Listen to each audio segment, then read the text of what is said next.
Hooray! The Chibnall has dropped an episode that's actually really good.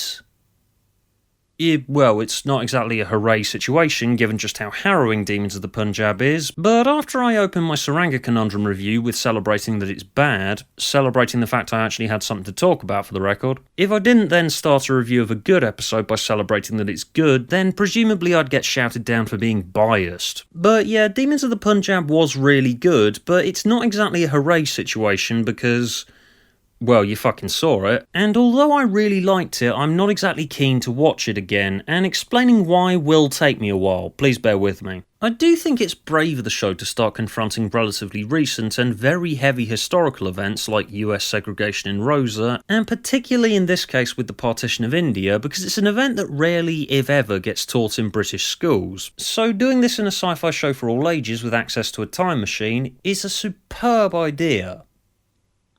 In principle and to a certain extent in practice. Again, please bear with me. The writing is really solid. There's a lot of exposition in the dialogue, but it sort of gets away with it because partition, as said, is rarely discussed in Britain, so doing this would require some kind of educational focus, and it's a lot more natural than it was in Rosa. It's a little bit slapdash that they run into the guy they're looking for pretty much immediately, but I can let that slide. There is a lot to like in Demons of Punjab, but I think my favourite thing about it is the opening and closing scenes bookending the story. In fact, I think it's been a bit of a missed trick for a while for us not to have a historical adventure embarked upon inspired by a story told by one of the companions' grandparents. I think it's really cool to depict a world-changing event through the lens of family history. It kind of gave me flashbacks to when my granny's memory was deteriorating and she started writing down accounts of her memories of her childhood. This setup's really interesting, and Yaz going back to find things aren't exactly how her grandmother described it makes for some great drama, and results in Graham giving this speech about the muddy waters of history, which is easily my favourite moment of the series so far. And given that I just called him Graham and not Bradley Walsh, you may have noticed that I'm starting to look past the stunt casting, and I'm actually seeing a character at last. Anyway, like with Rosa, I do think it would have been interesting if Demons of the Punjab had been a pure historical.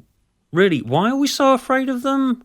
Does anyone remember why? But thematically, I think the demons themselves really work. As said, partition's kind of been glossed over in the British school system. I know I went through GCSE and A-level history with it barely getting a mention. Probably part of that's to do with Britain's role in the story, and there is a reluctance in this country to address our colonial past. And having this formerly violent alien race now finding themselves honouring and watching over those who die alone is a beautiful idea. And you don't need me to point out that the ultimate message here is that the least anyone, even the most intimidating of species, can do is acknowledge the dead. They could have been a bit more visually creative with the demon's explanation of the events, but they're quite nice designs. I particularly like these eyes, so I'll let it slide. Then it'd be remiss of me not to point out that Demons is a much more visually creative episode than, say, Saranga Conundrum, which was all talk and technobabble. When Prem's telling his story of his first encounter with the demons, they actually show said events alongside his monologue. Oh my god, look everybody, effort! Come on everyone, big round of applause for effort here.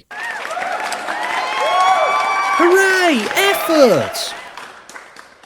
Said events being the demons watching over Prem's older brother dying alone on a battlefield. Yeah, this episode is some fucking heavy shit. I could barely watch that scene where Prem attempts to reason with the soldiers but finds that his argument just doesn't work. And the doctor can't jump in and save him or else Yaz won't exist. This has to happen. And the fact that partition genuinely caused this sort of thing in real life just adds to the gut punch. And this moment feels like it's actually been earned because we've spent time with Prem and Umbri and getting to know them, and so we feel the weight of this dramatic turn of events. And it's an important gut punch to make specifically because of what this episode's about. India's kind of a massive place containing lots of people, and the only way you're going to realistically be able to write a 50-minute Doctor Who story about this event that does it justice is if you drop the Doctor and Co into the middle of it and examine how partition affects a small group of everyday people. This isn't just an event in a textbook. This is a representative illustration of how brutally this event affected ordinary people. It makes this part of history feel real and was the perfect way to tell this story. So yeah, that's why I thought Demons of the Punjab was really good and incredibly laudable, but I still kind of don't want to watch it again, and you've probably worked out why by now. Millions will perish, unseen, unknown in the days to come here. The casualties of partition. Because Demons of the Punjab is essentially the Schindler's List of Doctor Who. Schindler's List is a great movie, one of the greatest movies ever made, and everyone should watch it at least once. But it's not exactly something you sit down in front of on a Saturday night with a massive bucket of popcorn, is it? There's loads of movies and or episodes of TV shows that conjure up similar emotions. Dramatisations of relatively recent historical atrocities tend to elicit this kind of reaction from people because the wounds are more often than not still open, but you also feel overwhelmed by the fact that this really happened quite recently. In the case of the Rwandan genocide, in my lifetime. It's different with distant past events or fabricated future ones because we're very far removed from them, but just knowing that what you're watching is based on something that actually happened adds a dimension that's always going to be harder for the audience to deal with. I am all for Doctor Who telling dark stories, in fact I encourage it all the time, as you know, but the arrival of frequent Doctor Who historical pieces based on recent, real, very, very heavy events like this and Rosa are something I'm a bit conflicted on. I'm not arguing for sugarcoating the show, that's the last thing that I'd argue for. I'm always the first to complain when the show's too light and fuzzy, but...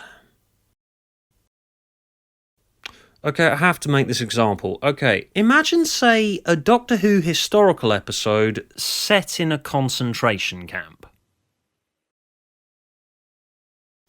That would be the most fucking difficult 45 minutes to watch ever, wouldn't it? In fact, I initially wrote an episode synopsis for this hypothetical episode, but I had to cut it out in the end because I could barely read it back to myself without feeling physically sick because of just how close and heavy the Holocaust is. As said, while I do think it's very brave of Doctor Who to be confronting recent horrible historical events, as confronting the past is an important thing to do, but it's just really, really fucking difficult to watch. This and my Rosa video were really hard reviews to write, because the partition of India and US segregation are heavy topics, and, you know, I'm the guy who makes videos where a Doctor Who showrunner has a massive planet-sized brain floating through space. I'm just too silly for these topics. And you may say, what, this is too bleak and heavy for you? You make all those cartoons about teachers ripping children's skin off, but the difference is, that is quite openly not real. US segregation and the partition of India really affected real people, and while they're topics that make for compelling drama, especially in Demons of the Punjab's case, I'm not exactly excited to watch them because of just how harrowing they are. And yes, that is more my fault than the episodes, and yes, I know it sounds a bit pathetic and stupid, but I'm just